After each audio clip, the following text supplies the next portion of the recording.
the Director General, National Museum, Sultanate of Oman. Dr. Moosawi has also been Museum Curator, Museum of Modern Arab Art, Qatar Foundation, Doha. He has a master's degree in Visual Communication and Cultural Studies from UK. Dr. Moosawi will be delivering a lecture on Oman, the Gulf region, and India, perspectives on maritime-related activity from the museographical context of the National Museum, Sultanate of Oman. We are also pleased to have with us today Professor Himanshu Prabha. She'll be chairing the session. Professor Ray is the former professor, Center for Historical Studies, Jawaharlal Nehru University. Currently, she is a research fellow at the Oxford Center for Hindu Studies, Ludwig Maximilian University, Munich. She is our leading expert on maritime history and culture. The program will begin with a brief opening remarks by the chair, followed by Dr. Moosawi's talk. Towards the end of the session, we'll have a brief question-answer round, which will be conducted by the chair, and she'll also give her closing remarks. May I now invite Professor Ray to deliver her opening remarks and conduct the proceedings. Thank you. It's an honor to be invited here, and I'm very thankful to the DG and to the JS for inviting me to chair this fascinating talk. My own specialization, as has already been said, is in archaeology and maritime history. So this is something which I really looked forward to, and I'm delighted that I happen to be chairing it. So it's really a double pleasure. The museum, the National Museum at Oman, about which Dr. Jamal al-Moosawi will talk more about it. It's a new museum. It's a museum which opened only in 2011, so it's not a very old museum in that sense. But what is striking about the museum is the collection. They have some of the oldest pieces which go back as early as the 3rd, 2nd millennium BCE. What is also very fascinating is many of these collections are part of a shared heritage between Oman and India. And more importantly, the museum makes a concerted effort to make this collection, to create an awareness amongst the younger people in the country. So I think the museum has great objectives in mind. It has put up digital immersive galleries. It has an intangible heritage gallery. And it is a museum which I think all of us, at least I would love to visit. But the point is that as of now, we've seen the great catalog, the highlights of the museum that have been brought out by the National Museum. And with these words, I would like to request Dr. Jamal to make his presentation, to which we all look forward to. Please. Thank you, Professor, and thank you. May I extend my appreciation to the Indian Council of World Affairs for your kind invitation to allow me to make this presentation today. Is my voice clear? Louder would be better. It's gone. As if they can bring, yes. Give a hand. Yes. Yeah, the voice is gone as a result of directing the project for 6 years. Yes. Yeah. So a brief introduction about the National Museum of the Sultanate of Oman. The museum, the facade of which you can see on the slide, was established by royal decree in 2013 as the first museum in Oman to attain an independent status, both administratively and financially. We are the only museum which is not part of the Ministry of Heritage and Culture. We are governed by a board of trustees, chaired by His Highness the Minister of Heritage and Culture in his personal capacity, and we report directly to the Council of Ministers as such.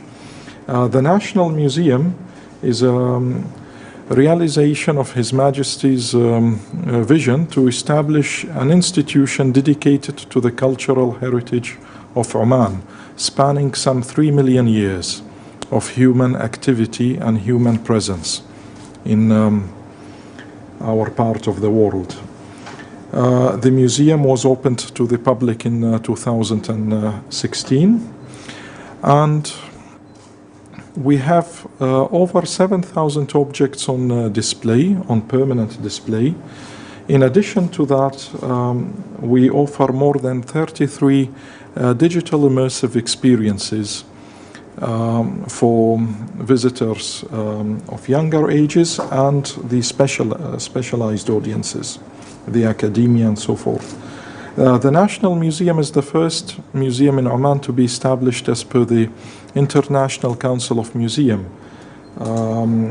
standards and regulations. We are the first museum in our part of the world to introduce Braille script for the visually impaired and to be a fully friendly facility for the visitors with special needs. We also have the first open plan storage concept introduced, which allows visitors to engage with preventive conservation practices that usually happen behind the scenes in traditional museums. Besides that, we have a conservation and restoration facilities affiliated to us and a learning center. So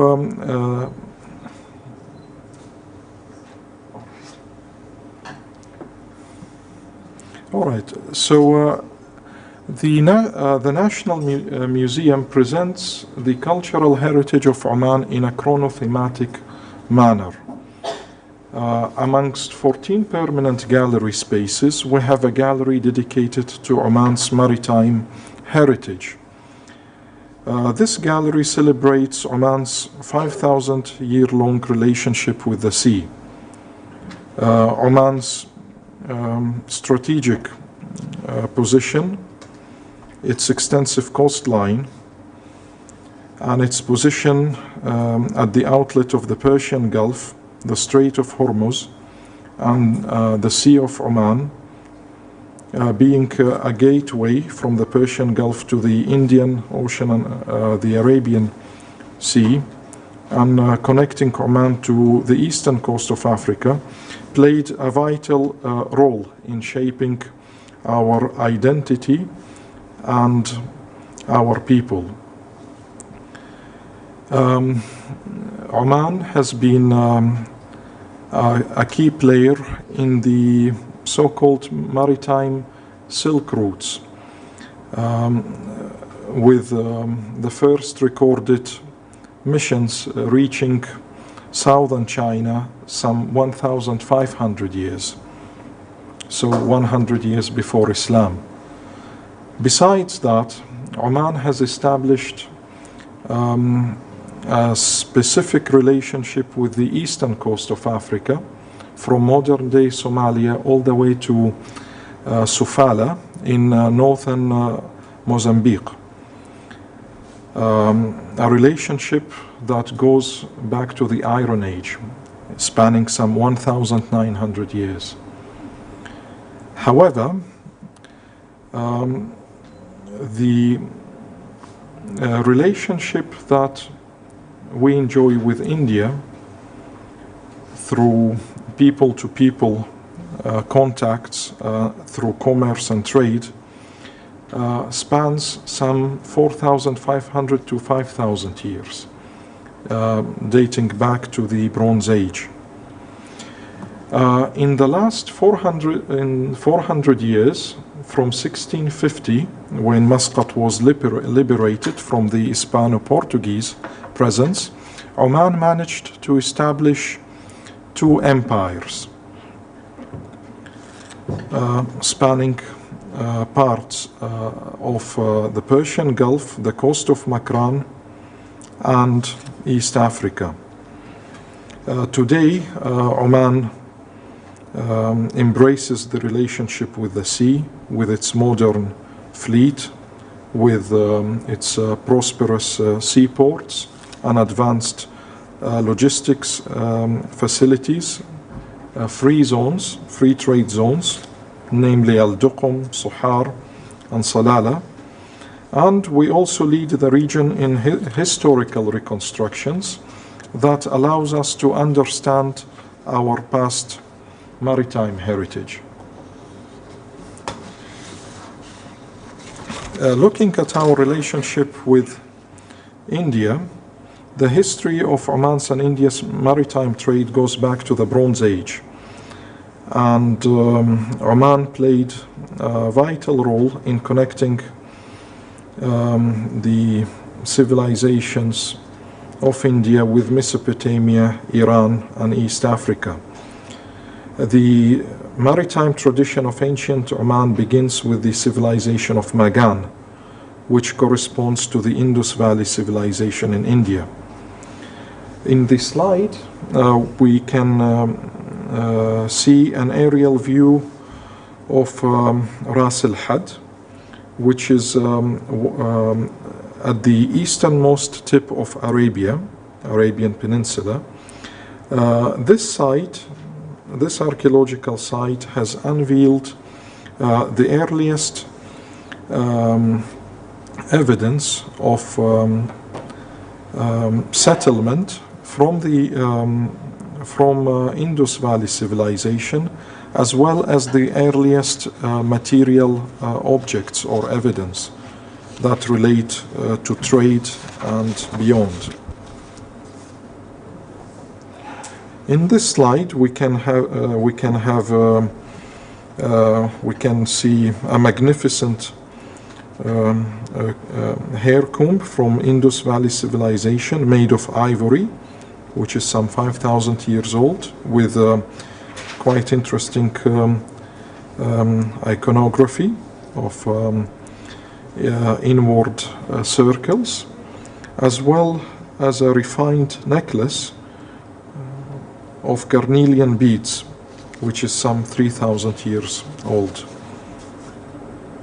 Another interesting discovery is this magnificent set of beads from gold and silver that are over 4,000 years old.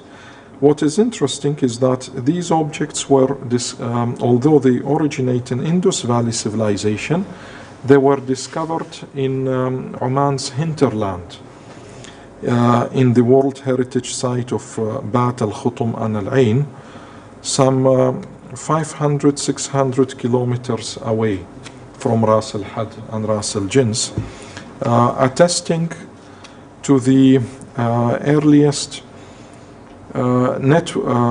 trade networks that connected not only the most remote parts of Arabia, but also connecting them to the seaborne trade.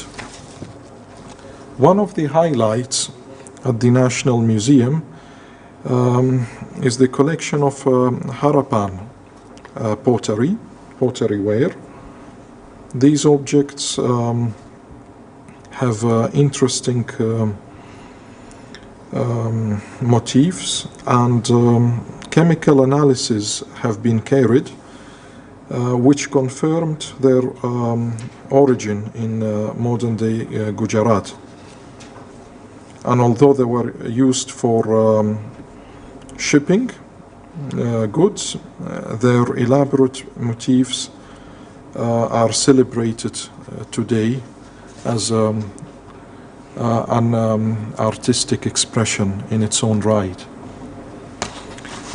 Also, the sites of Ras al-Jins and Ras al-Had in Oman have unveiled quite a rich collection of stamp seals. Extensive collections were also discovered in modern-day Kuwait from the same period, and we can see how local craftsmen have readapted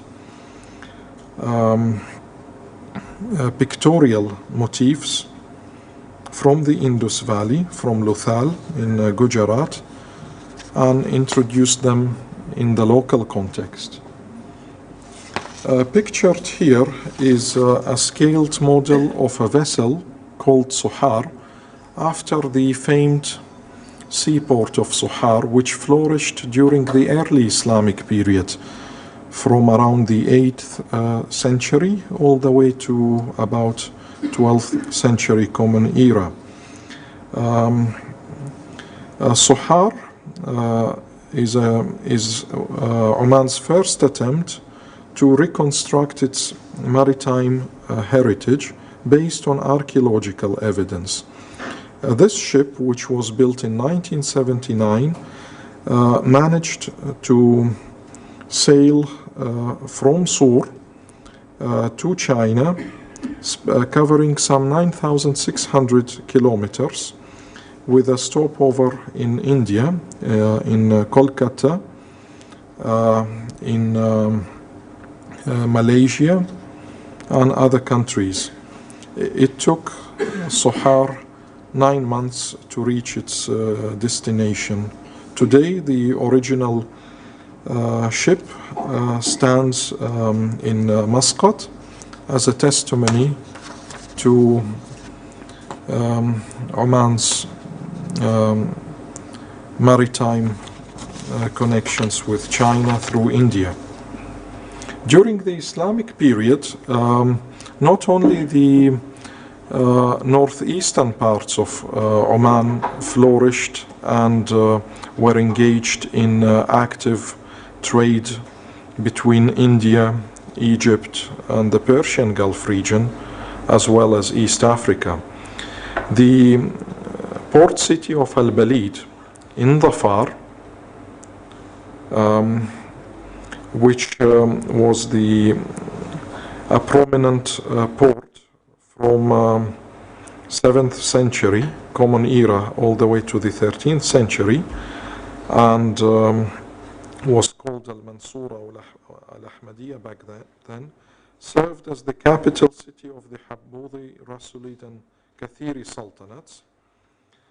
And today, it's a UNESCO designated World Heritage Site, recognized for its role in maritime and inland trade in frankincense, the commodity that Oman has been famed for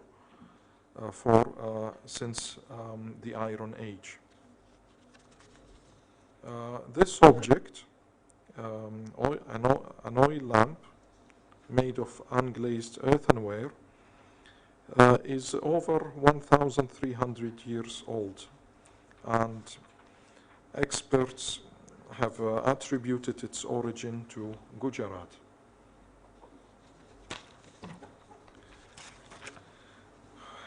When we talk about maritime connections, we also talk about the flow of ideas, the flow of beliefs.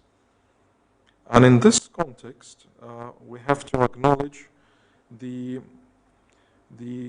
special status of Hinduism in Oman. The oldest documented temples were found in the port city of Qalhat in the northeastern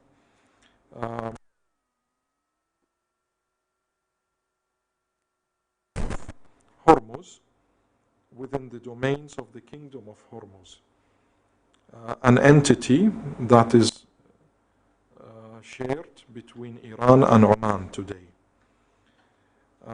These temples date back to the 16th century. Of particular importance is the role played by the Hindu community in Muscat and Matrah in the liberation of Oman's capital from the Hispano-Portuguese invasion, which lasted for about 150 years. In 1650, the leading merchant agent of the Portuguese commander in Muscat has passed vital information to the Omani Imam, Sultan bin Saif al-Ya'rubi, enabling the Omanis to liberate Muscat and Matrah. As a result of that, the Imams gave permission for the construction of Hindu temples in Muscat, as well as exempting the Hindu community from levy taxes or jizya, which is usually imposed upon religious minorities.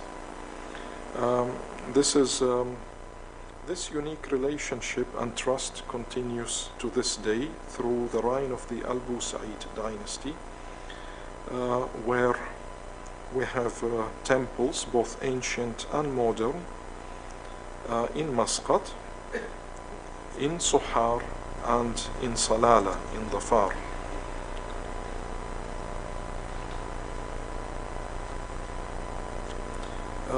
The object that we see here is a curved slab in the shape of a lotus flower, which was discovered in Qalhat.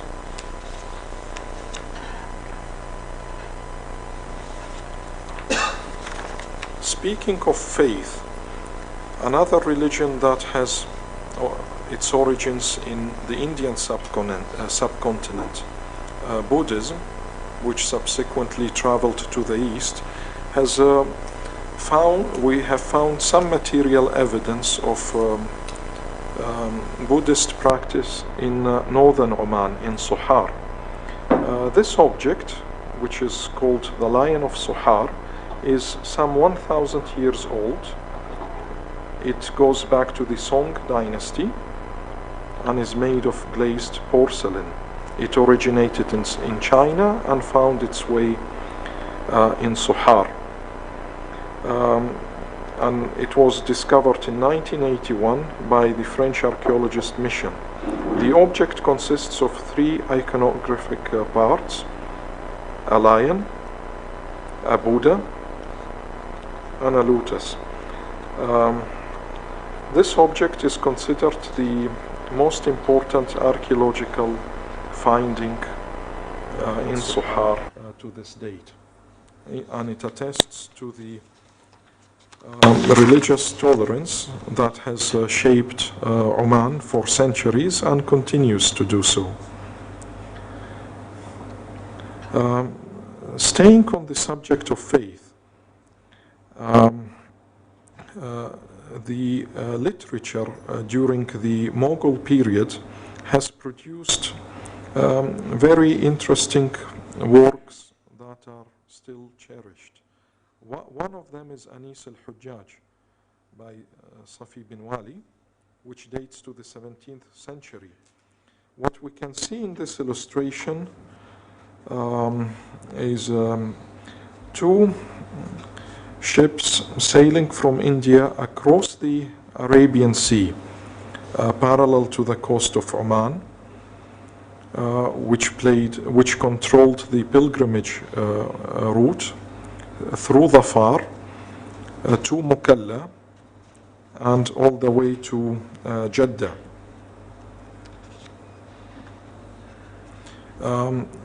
Speaking of the Hajj as a spiritual and physical journey and its connection to the maritime sea routes, we can still appreciate evidence or evidences of this legacy in Muscat through a number of endowments. The Khan Mosque and the affiliated Musafir Khanas or lodgings that were built specifically for pilgrims from the Indian subcontinent on their way to Mecca and on their return journey. During the Mughal Empire, Oman established very close ties with the Mughal Sultanate.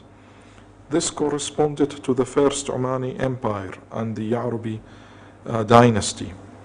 The object that we see here is a magnificent hand-carved gate of Hisn al-Shibak fort from Ibra.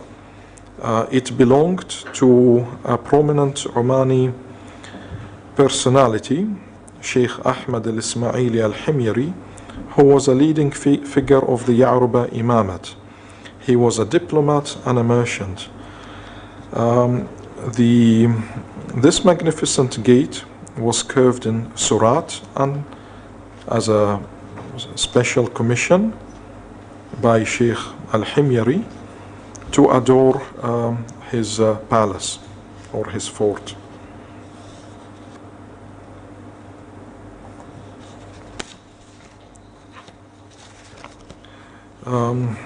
Also, I should mention the scientific contribution by prominent Indian scholars who traveled to Oman via the established maritime routes. Amongst them is Dr. Jaikar, who was a surgeon and a lieutenant colonel of the British India government and who resided in Matrah for over 30 years, acting at times as the local political agent during the summer months. Dr. Jaikar had made significant contributions to the understandings of Oman's zoology, assembling collections of fishes, reptiles, birds and mammals, which were subsequently donated to the British Museum, and today they can be appreciated at the Natural History Museum in London. He also left important writings, including Omani proverbs, and he also wrote a medical topography of Oman. Another perspective is diplomatic links. And we have records that during the reign of Sayyid Hamad bin Sa'id al-Busaidi, Ghulam Ali Khan, the special envoy of Fath Ali Tipo, Sultan of Mysore, had arrived in Muscat on a diplomatic and trade mission, whereby a trade mission was established in Muscat at late 18th century.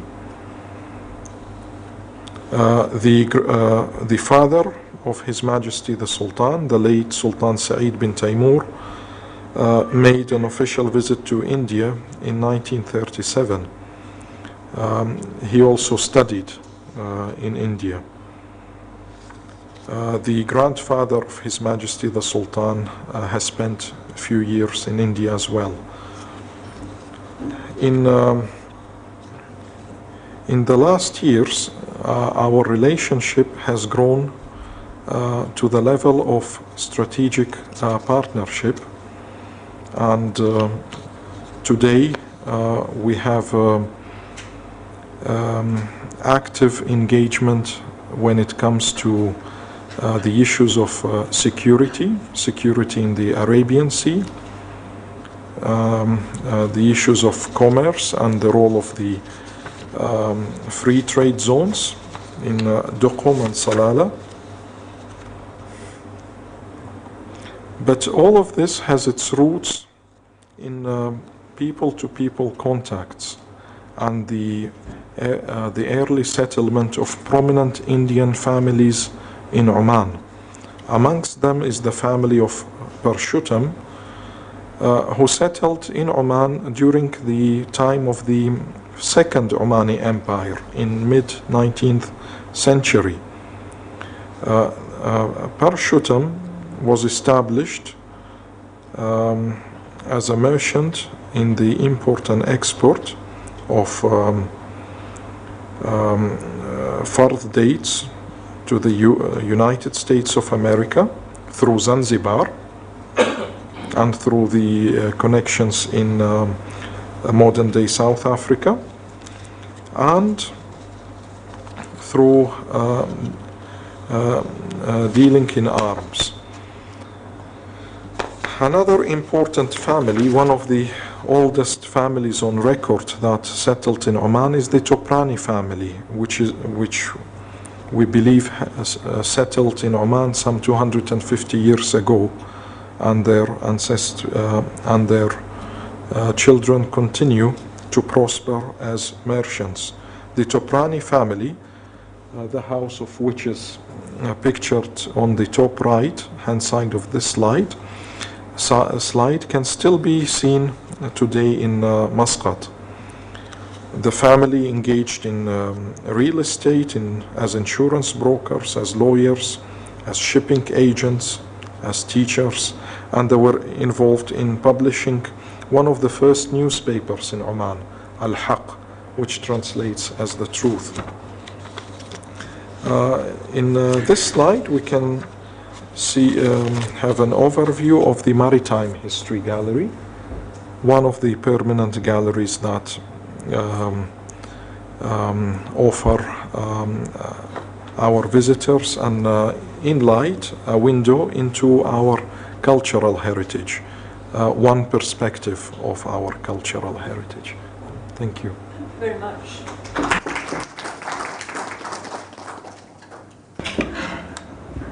Thank you very much for that fascinating overview, which took us from the Bronze Age and brought us right into the present. And before I open the floor for questions, can I just ask you to expand a bit? You just sort of ended with the present and left the future, through the Maritime Gallery. So where do you see this going, or where do you think that we could take it forward? Well,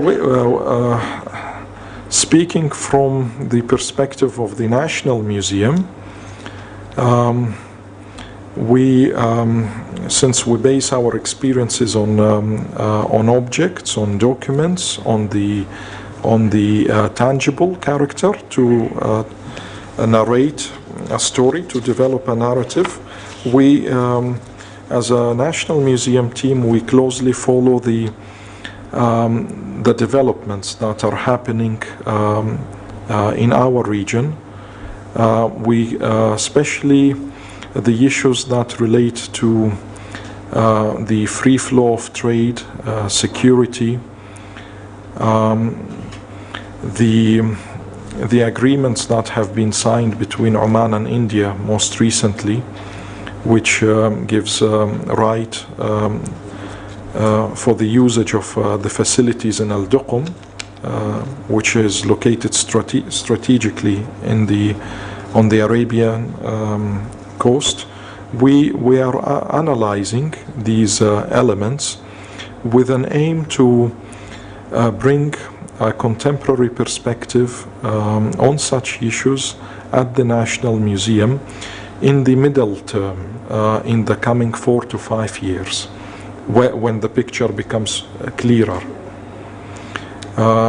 Besides the issues of security, what is of interest to us from the point of view of the National Museum is the question of the diversification of Oman's economy and moving away from oil and gas. And one such aspect is the development of free zones in Suhar, in Al-Duqm, and Salala, and the investments that are being made by India, by China, by other friendly nations in these free zones, and the knowledge and the know-how that they will be bringing to Oman as a result of that. This is another element of a narrative, a modern narrative that we're exploring as we expand the museum experience. Thank you. With that, the floor is open, and I'm sure there are questions, comments, issues that you might want clarifications on.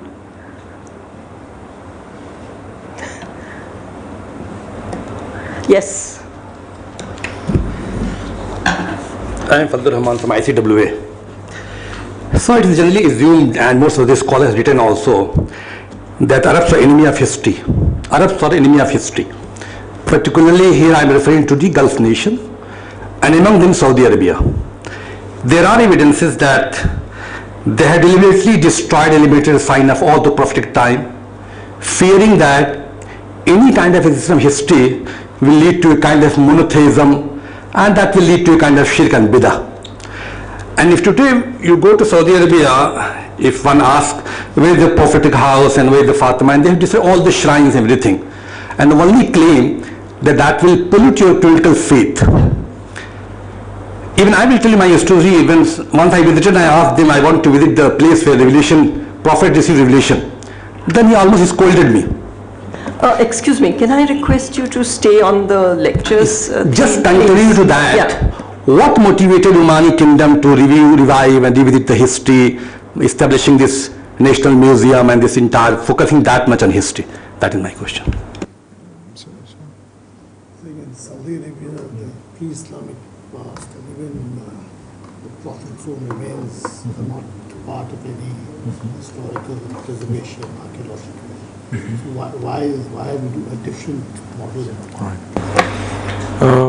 Thank you for your question. Oman has a specific historical weight within the context of the Arabian Peninsula, in that, when we look at the history of civilization and the contribution made to mankind in that part of the world, we can trace three main civilizations: those of ancient Yemen, Oman, and Bahrain. Bahrain, not in its current context, not Bahrain the island, but in a much wider context. So within the complex mosaic of our region, we have nations that are deeply that have deep civilizational roots, amongst them Oman. We also have a phenomena of modern nations that are 90 or 50 years of age, and Saudi Arabia being a modern political entity, if we look at it as a nation in its current form or current definition. Henceforth, the approach there is different from Oman. Oman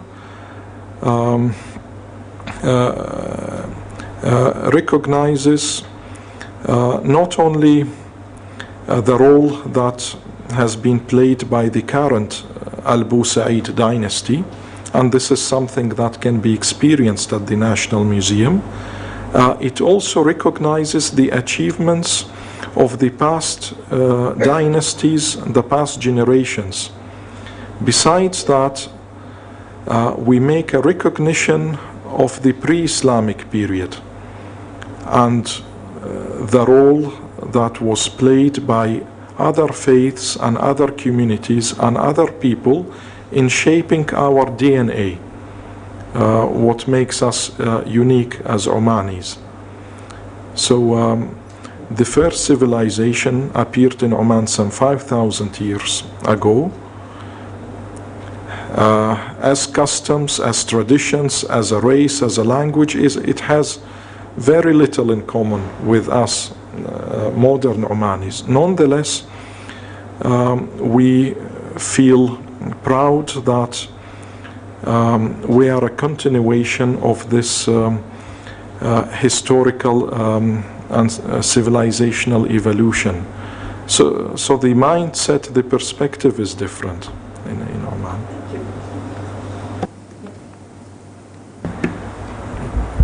Dr. Moosawi, thank you very much for your introduction to your museum.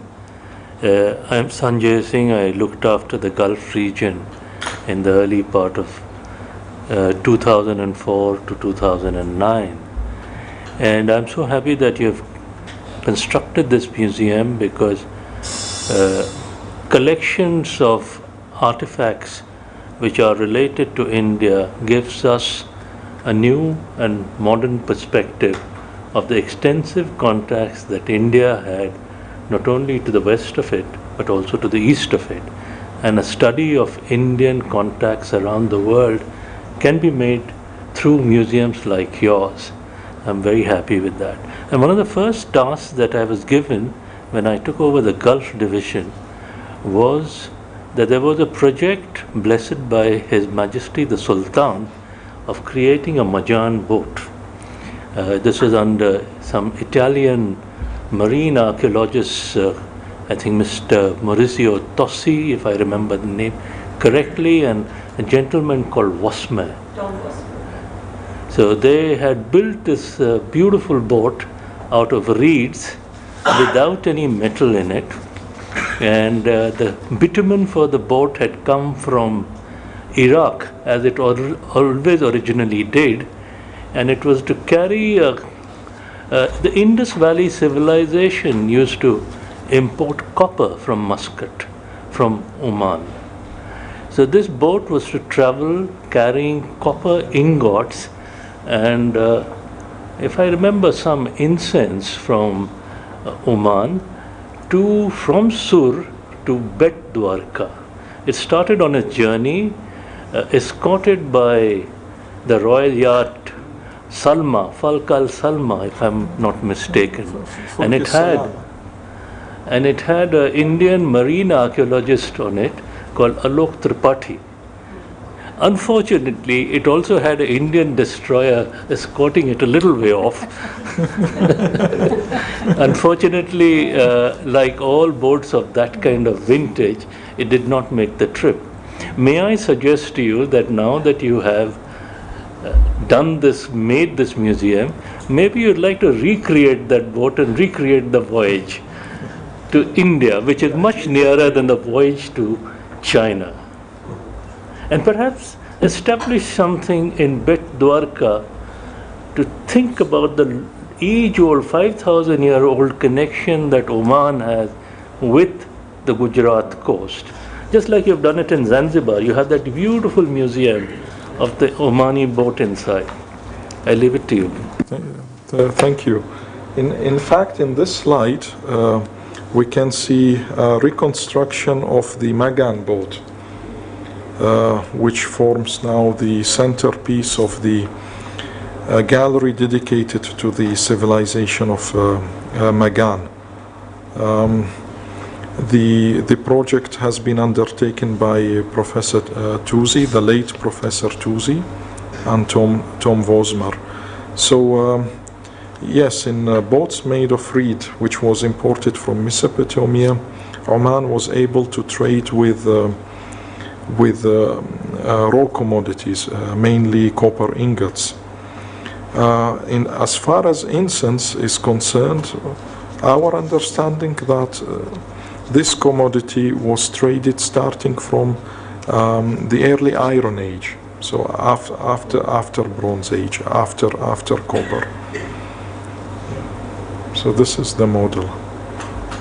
But your wishes, I took the note, and I'll speak to the concerned, because this project was led, I believe, by His Highness. His Highness, yeah, and yeah. Can I just add on? Just once. Can I just add to what you just said? There is a museum which the Shipping Corporation is now setting up at Lothal. And Dr. Mukherjee, whom we will meet, is heading that committee for setting up the museum at Lothal. India doesn't have maritime museum, so we are way behind, but that's going to be set up. And the other thing is that the Indian Navy does do sailing voyages between Muscat and the west coast of India, sailing, not the mechanized shipping. So certainly with the Royal Oman Navy, that has been a tradition. Sorry, Madhu. I was very intrigued by your account of the many Indians who went to Oman and did various things and wrote some accounts of that. I'm just wondering whether Omanis who came to India also wrote some accounts of their visits here and their enterprises here, and whether you have any account of that. This is a subject that is yet to be explored and studied, and most of these records still remain within the property of respective families and so forth. So this is something that is yet to be studied. But I can say on a personal level that my grandfather is buried in Hyderabad. He was a prominent religious scholar serving in modern-day Oman, Iran, and India. He was involved in a madrasa. The brother of my grandfather is also buried in Hyderabad. So there are these family stories that are yet to be studied and revealed. This requires scholarship and yeah. Somewhat, this is a question from someone who's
up till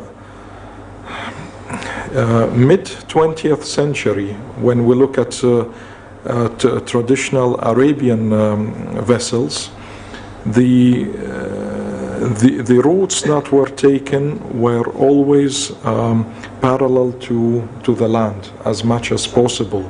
That's why one of the first points of call for us in Oman was Gujarat or Makran, but not straight to Kerala, for example. So they would make that journey.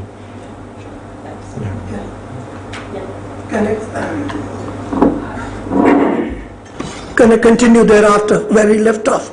A small correction here. Yes, the best way to understand anything is first to pick up a globe or a map, and that's exactly what I did. From Kerala, west tip of Somalia, but if you come to Gujarat, it is between Yemen and the latitude and Oman, somewhere there. Fascinating story because I don't know you have heard of this so-called ancient one called Kon-Tiki from from Scandinavia, etc. Made a big movie out of it, etc. But this story needs to be told. This story needs to be told, especially in India, not only in Gujarat and Kerala, who might know it otherwise, but elsewhere. So my question is, now that you are heading the museum there and you're visiting India to see how you can take this story along, what are the plans? How do you propose to take this story and to link it to how are you going to, what Professor Balla asked, the Omani artifacts in India? How do you have a plan to link it up in terms of both from the academic side, archaeological side, from the question of tourism, whatever? Well, from the perspective of the museum industries, I have had fruitful discussions with my colleagues yesterday at the National Museum in Delhi, where we explored the possibilities of joint research projects as well as exchange of exhibits and exhibitions. This is something that we are keen to develop, and one of our priority areas at the National Museum is to work to head eastwards and to work closely with colleagues in India, hence my visit, not just to Delhi but also subsequently to Mumbai as well.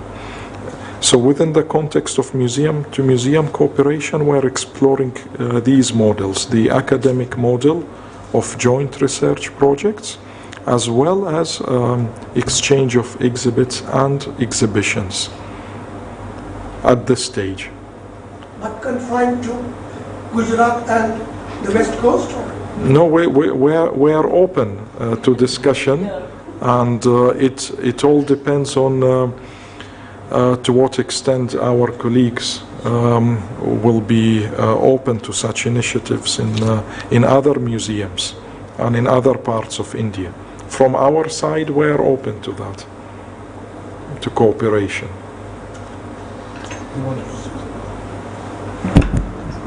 Thank you so much, Dr. al-Moosawi and Professor Rai and His Excellency Ambassador Vajan for hosting this interesting lecture. I'm Khalid, I'm the Deputy Ambassador of Egypt.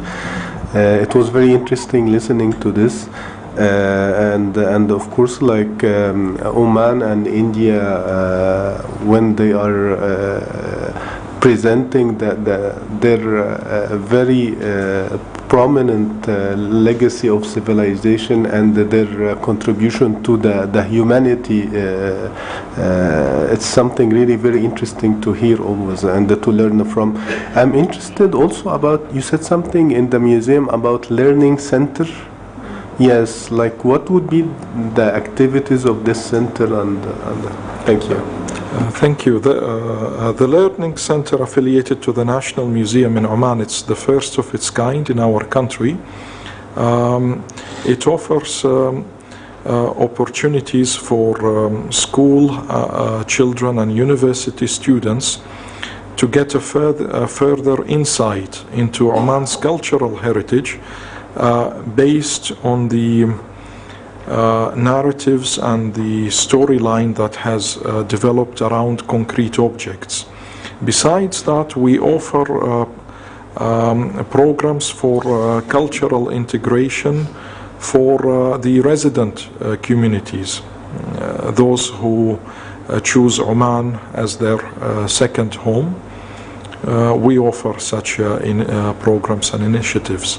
The Learning Center is also active in hosting lectures, seminars, and roundtable discussions. Last year, we had a major event hosted by the Learning Center, whereby we received colleagues from Damascus, from the Directorate General of Archaeology and Museums, to talk about the impact and the threats posed to the cultural heritage of Syria during the times of the crisis. This was the first initiative undertaken in the Arab world in the last 8 years. So we do work on such groundbreaking initiatives, and as part of our cooperation with heads of foreign archaeological missions, they are regularly invited to unveil their findings, their results to various groups. Last year alone, the Learning Center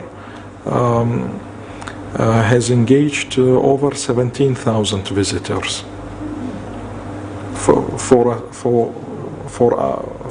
a small country, these are good numbers. Yeah. Yes, final question. Yeah, Dr. Jamal, you said you met Director General of National Museum. National Museum at Dean University, they produce students for PhD also. Do you have any plan to have exchange program for academic purpose? Yes, we discussed that, and in fact, I have been informed that since last year, the Institute has launched a capacity building program which is open to international colleagues. It lasts for 20 days, and hopefully in in its third year, next year, we will be sending 2 colleagues from Muscat to engage in this program as a starting point. Concerning higher studies, masters and PhD, this we will be exploring at a later stage because this requires coordination with the Ministry of Higher Education in Oman. There are some additional procedures to be undertaken. But as the first step, we have agreed that from next year we will benefit from capacity building program. Likewise, we have invited our colleagues from the Institute to explore possibilities of capacity building at our museum in Oman, so they can be exposed to our practice in museum management. One last question.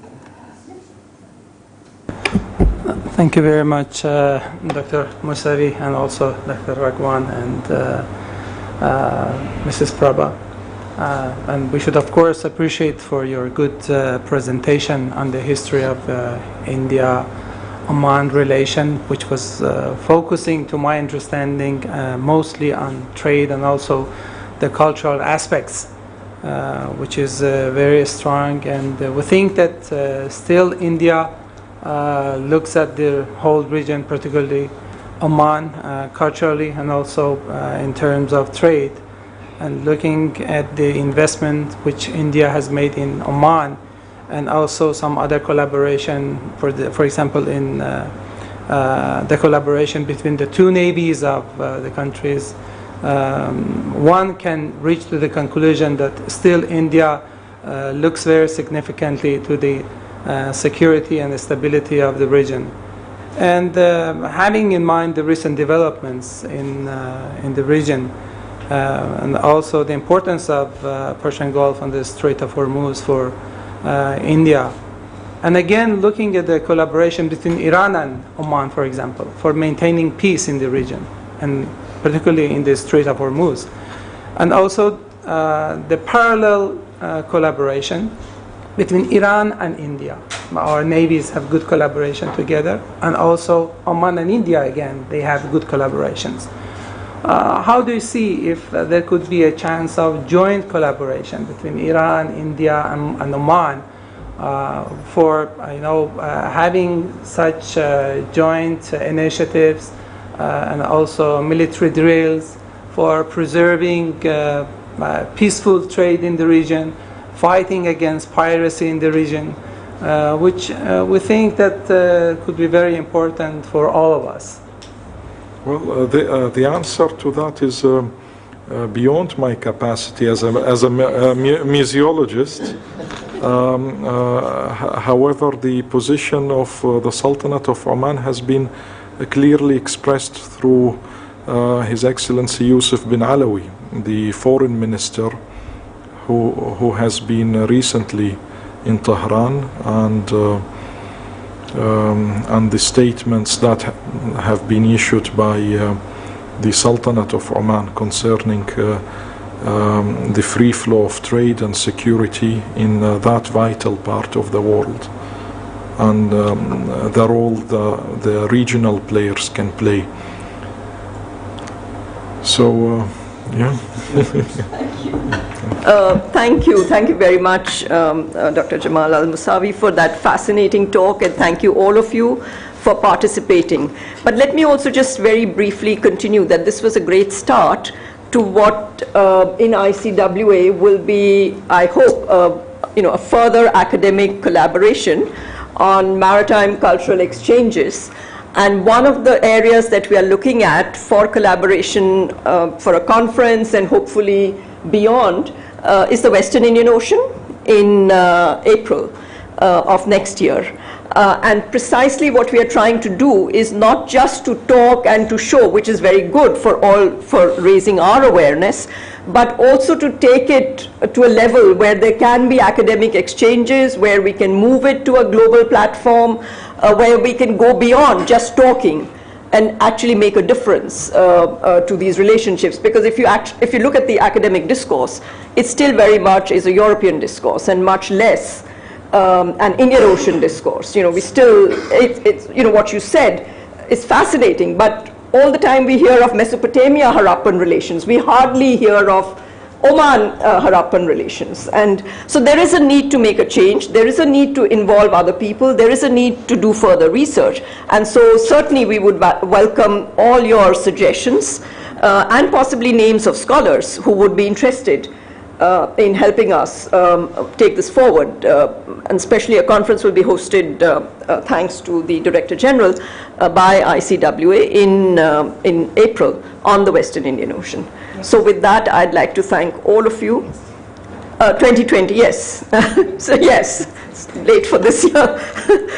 Sorry, yeah. So with that, I'd like to thank all of you, to the Director General, to ICWA for hosting this very fascinating talk. It's wonderful to have archaeology and history being taught in the midst of international relations and museums and museum objects. So I think this was tremendous, and look forward to seeing all of you and to your cooperation in future. Thank you very much, and do join us for tea here. Thank you. I'd like to take this opportunity to thank Dr. Moosawi for his fascinating talk, and I'd also like to thank Professor Ray for chairing the session and sharing her valuable insights on the subject. May I now request DG ICWA to present a gift to our guest.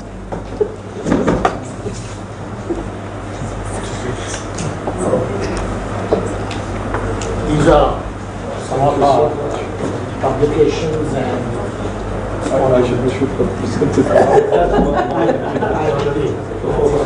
Thank you so much. Thank you. All of you are requested. All of you are invited for a refreshment at the foyer. Thank you.